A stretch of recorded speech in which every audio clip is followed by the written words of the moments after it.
नमस्कार दोस्तों, ज्ञान दर्शन में आपका स्वागत है। आज हम बात करते हैं कालिदास जी के बारे में। कालिदास जी ने पानी मांगा तो कैसी महिला से हुआ उनका सामना। कालिदास एक बार भ्रमण करते करते एक गांव पहुंच गए। उन्हें बहुत प्यास लगी थी तो एक घर के द्वार पर जाकर पानी मांगा।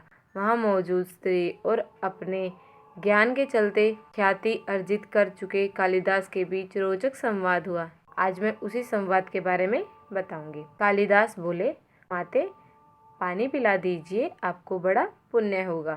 स्त्री बोली, बेटा मैं तुम्हें जानती नहीं, अपना परिचय दो, मैं अवश्य तुम्हें पानी पिला दूंगी। कालिदास, मैं मेहमान हूँ, कृपया मुझे पानी पिला दे। स्त्री, तुम मेहमान कैसे हो सकते हो? संसार में दो ही मेहमान हैं, पहला धन और दूसरा यौवन। इन्हें जाने में समय नहीं लगता। सत्य बताओ, तुम हो कौन? कालिदास बोले, मैं सहनशील हूँ, अब आप पानी पिला दें। स्त्री ने कहा, नहीं, सहनशील तो दो ही हैं। पहली धरती जो पापी पुण्यात्मा सबका बोझ सहती है, उसकी छाती चीरकर बीज बो देने से भी अनाज के भंडार देती है। दूसरे पेड़ जिनको पत्थर मारो फिर भी मीठे फल देते हैं। तुम सहनशील नहीं हो। सच बताओ, तुम कौन हो? कालिदास लगभग मूर्छा की स्थिति में आ गए। बोले, मैं हठी हूँ। स्त्री ने कहा, फिर झूठ। हठी तो दो ही हैं, पहले नाखून और दूसरे केश।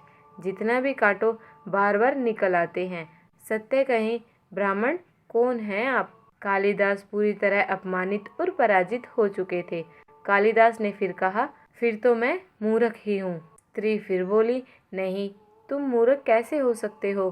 मूर्ख तो दो ही हैं, पहला राजा जो बिना योग्यता के भी सब पर शासन करता है और दूसरा दरबारी राजा को प्रसन्न करने के लिए गलत बात पर भी तर्क करके उसको सही सिद्ध करने की चेष्टा करता है।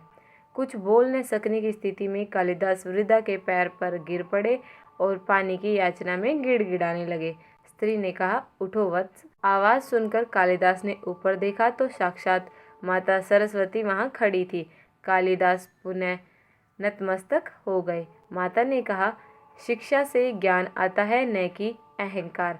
तूने शिक्षा के बल पर प्राप्त मान और प्रतिष्ठा को ही अपनी उपलब्धि मान लिया और अहंकार कर बैठे, इसलिए मुझे तुम्हारे नेत्र खोलने के लिए ये स्वांग करना पड़ा।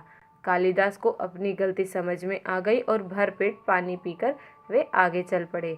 सीख, विद्वत्ता पर कभी घमंड न करे, यही घमंड विद्वत्ता को नष्ट कर देता है। और हमें इस कथा से सीख मिलती है कि हमें कभी भी घमंड नहीं करना चाहिए।